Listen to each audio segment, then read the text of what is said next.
Me llamo Maritza Herrera y tengo 40 años. La noche que mi suegra llamó a mi hija de 7 años hija de soldado delante de más de 100 invitados, pensé que sería otro de sus comentarios crueles. No imaginaba que, antes de que terminara el día, toda su arrogancia se derrumbaría frente a la misma familia que siempre había intentado humillarme. Todo comenzó en la boda del hermano menor de mi esposo. La ceremonia se celebró en una elegante finca a las afueras de la ciudad. Había luces colgadas entre los árboles, música en vivo y mesas decoradas con flores blancas que parecían costar más que mi primer automóvil. Mi suegra, Elena, estaba en su elemento. Caminaba de un lado a otro saludando invitados como si ella fuera la verdadera protagonista del evento. Yo había llegado con mi hija Sofía. Mi esposo se encontraba desplegado en una misión militar temporal y no había podido asistir. Aunque estaba acostumbrada a lidiar sola con muchas cosas, aquella noche tenía un mal presentimiento. Elena nunca había ocultado su desprecio hacia mí. Según ella, yo no pertenecía a su familia. Decía que era demasiado sencilla. Demasiado independiente. Demasiado reservada. Pero sobre todo, decía que mi carrera militar había convertido a su hijo en alguien secundario dentro del matrimonio. Lo que nadie sabía era que llevaba años soportando esos comentarios en silencio. Aquella noche, Sofía estaba emocionada. Llevaba un vestido azul claro que había elegido ella misma. Había esperado semanas para asistir a la boda porque adoraba bailar. Después de la cena, cuando comenzó la música, la vi correr hacia la pista con una sonrisa enorme. Por unos minutos, todo parecía perfecto. Los invitados reían. Los novios bailaban. Mi hija giraba feliz entre otros niños. Entonces ocurrió. Vi a Elena avanzar hacia la pista con una expresión que reconocí inmediatamente. Era la misma mirada que tenía cada vez que estaba a punto de causar problemas. Al principio pensé que solo iba a corregir a algún niño. Pero de pronto agarró a Sofía del brazo. Con fuerza. Demasiada fuerza. Mi hija perdió el equilibrio. La sonrisa desapareció de su rostro. Todo ocurrió tan rápido que varias personas quedaron inmóviles observando. Elena la arrastró fuera de la pista mientras decía en voz alta: «Ninguna hija de soldado va a arruinar el gran día de mi hijo. Sáquenla de aquí». Durante un segundo, el lugar quedó en silencio. Mi corazón se detuvo. Vi el miedo en los ojos de Sofía. Vi cómo intentaba entender que había hecho mal. Y fue eso lo que me hizo reaccionar. Corrí hacia ellas. «Suéltala ahora mismo». Mi voz resonó más fuerte de lo que esperaba. Elena soltó el brazo de Sofía, pero no retrocedió. Los niños deberían saber cuál es su lugar. Está bailando. Está llamando demasiado la atención. Es una niña de 7 años. Precisamente. Algunos invitados comenzaron a mirar hacia otro lado, incómodos. Otros observaban fascinados. Nadie intervenía. Como siempre. Me arrodillé frente a Sofía. Tenía los ojos llenos de lágrimas. ¿Te hizo daño? Ella intentó ser valiente. Siempre lo intentaba. Estoy bien, mamá. Pero no estaba bien. Su voz temblaba. Y entonces noté una marca roja en su brazo. La rabia comenzó a crecer dentro de mí. No porque me hubiera insultado. No porque me hubiera humillado. Sino porque había tocado a mi hija. Me puse de pie. Nos vamos. Elena soltó una risa burlona. Por fin una decisión inteligente. Tomé la mano de Sofía y caminamos hacia el estacionamiento. Escuché murmullos detrás de nosotros. Nadie se acercó. Nadie preguntó si mi hija estaba bien. Nadie quiso enfrentarse a Elena. Cuando llegamos al automóvil, Sofía comenzó a llorar. No era un llanto fuerte. Era peor. Era silencioso. Doloroso. De esos que parten el alma. ¿Por qué me odia, mamá? La pregunta me golpeó como un ladrillo. No te odia. Entonces, ¿por qué dijo eso? No tenía una respuesta que una niña pudiera entender. ¿Cómo explicarle que algunas personas necesitan sentirse superiores para ocultar sus propias inseguridades?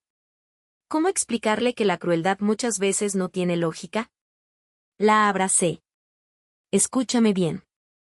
No hiciste nada malo. Ella asintió.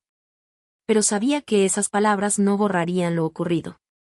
Mientras conducía hacia casa, observé varias veces el espejo retrovisor. Algo no estaba bien. Sofía se quejaba cada vez más de dolor en el brazo. Cuando llegamos, la inflamación era evidente. No quise correr riesgos. La llevé directamente a urgencias. Durante el trayecto, intenté mantener la calma. Pero por dentro estaba furiosa. No podía dejar de recordar el momento en que Elena la había arrastrado delante de todos. En la sala de emergencias, los médicos comenzaron a revisarla. Minutos después, una enfermera me pidió que esperara afuera. Aquello me preocupó aún más. Pasaron casi 40 minutos. Los más largos de mi vida. Finalmente, un médico salió con expresión seria. Necesitamos hacer algunas pruebas adicionales. ¿Por qué? Queremos asegurarnos de que no haya una lesión más importante. Sentí un nudo en el estómago. Mientras observaba las puertas cerradas de la sala de evaluación, comprendí que aquella noche estaba lejos de terminar. Y no tenía idea de que, en menos de 2 horas, la policía aparecería en el hospital para hacer preguntas sobre lo ocurrido en la boda. Tampoco imaginaba que 1 hora después, cuando llegara usando mi uniforme de gala de la Fuerza Aérea, la misma mujer que había llamado a mi hija de soldado me miraría directamente a los ojos y susurraría con el rostro completamente pálido. Me dijeron que venía un coronel, ¿eres tú? Las palabras de mi suegra quedaron flotando en el aire. Me dijeron que venía un coronel, ¿eres tú? La mujer que unas horas antes había arrastrado a mi hija fuera de una pista de baile ahora parecía incapaz de sostener mi mirada. Yo acababa de llegar nuevamente al hospital. Después de dejar a Sofía en observación, tuve que salir unos minutos porque me llamaron desde la base. Había asistido a la boda con ropa civil precisamente para mantener un perfil bajo. Mi rango rara vez era un tema de conversación fuera del trabajo. Nunca sentí la necesidad de presumirlo. Pero aquella noche las circunstancias cambiaron. Cuando regresé al hospital, llevaba puesto mi uniforme de gala de la Fuerza Aérea porque venía directamente de una reunión oficial relacionada con una visita programada de altos mandos. Fue entonces cuando todo empezó a encajar. Los médicos habían detectado una lesión en el brazo de Sofía compatible con un fuerte tirón. No era una fractura grave, pero sí una lesión suficiente para requerir documentación médica. Y como la niña había explicado exactamente cómo ocurrió, el hospital estaba obligado a notificar a las autoridades. Por eso había policía en urgencias. No porque yo lo hubiera solicitado. No porque hubiera usado ningún contacto. Simplemente porque una menor había resultado lesionada. 2 agentes tomaron mi declaración. Luego hablaron con Sofía.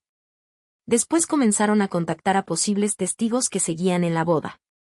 La noticia se propagó más rápido que un incendio. Y así fue como Elena terminó apareciendo en el hospital acompañada de varios familiares. Supongo que creyó que podría controlar la situación como siempre. Pero esta vez no estaba rodeada de personas dispuestas a obedecerla. Esta vez había médicos. Había informes. Había agentes tomando notas. Y había cámaras de seguridad. Muchas cámaras. Cuando los investigadores mencionaron que el salón de eventos contaba con grabaciones en alta definición, vi cómo el color desaparecía lentamente de su rostro. Aún así intentó justificarse. Solo intentaba mantener el orden. Nadie respondió. La niña estaba corriendo. Un agente revisó sus apuntes. Según todos los testimonios obtenidos hasta ahora, estaba bailando. Elena tragó saliva. Bueno, quizá exageré un poco. Entonces una enfermera apareció junto a nosotros. La menor acaba de preguntar por su mamá. Aquello fue suficiente.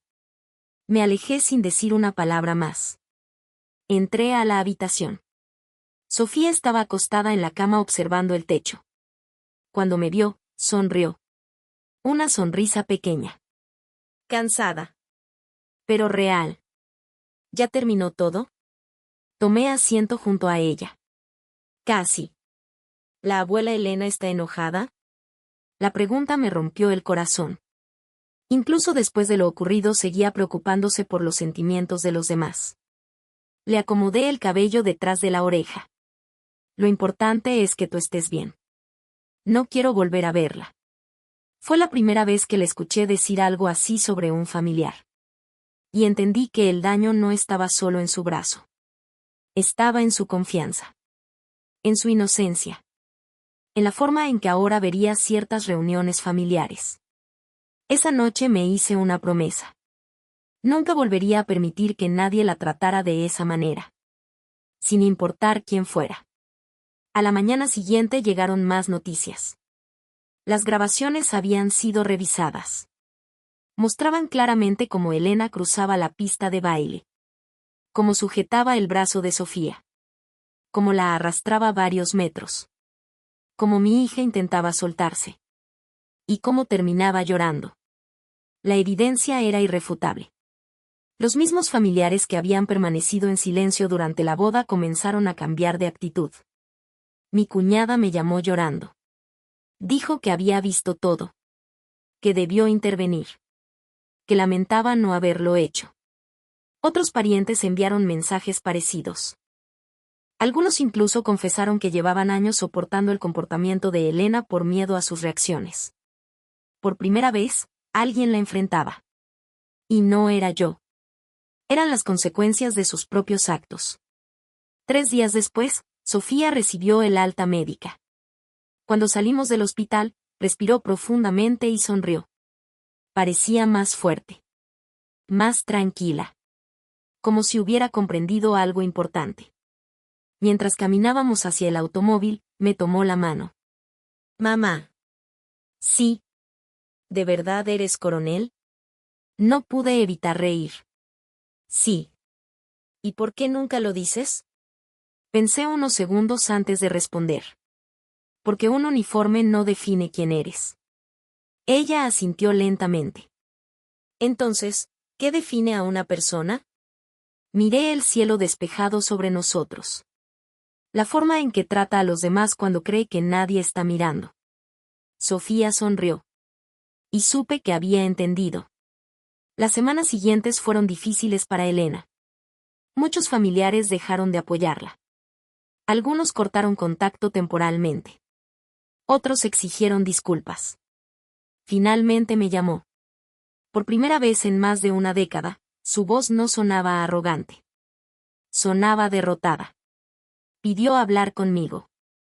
Acepté escucharla. Pero solo una vez. Durante la conversación admitió algo que jamás pensé escuchar. Tenía prejuicios contra mí desde el primer día.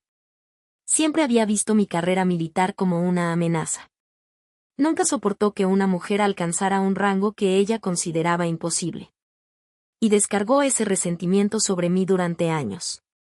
Hasta que terminó afectando a una niña inocente. No acepté excusas. No intenté vengarme. Simplemente establecí límites claros. Porque algunas personas solo entienden las consecuencias cuando finalmente dejan de tener poder sobre los demás. Hoy, cuando recuerdo aquella boda, no pienso en la humillación. No pienso en los insultos. Ni siquiera pienso en el momento en que mi suegra llamó a mi hija hija de soldado. Pienso en algo mucho más importante. Pienso en la mirada de Sofía cuando comprendió que nadie tiene derecho a hacerla sentir menos. Pienso en la fuerza que encontró después de una experiencia dolorosa. Y pienso en la lección que todos aprendimos. El respeto no se obtiene por dinero. No se obtiene por estatus. No se obtiene por controlar a otros. Se obtiene tratando a las personas con dignidad. Incluso cuando son pequeñas. Incluso cuando nadie está observando. Porque al final, la mujer que se burló de una niña por ser hija de un soldado descubrió demasiado tarde que esa niña era hija de alguien mucho más fuerte de lo que jamás imaginó.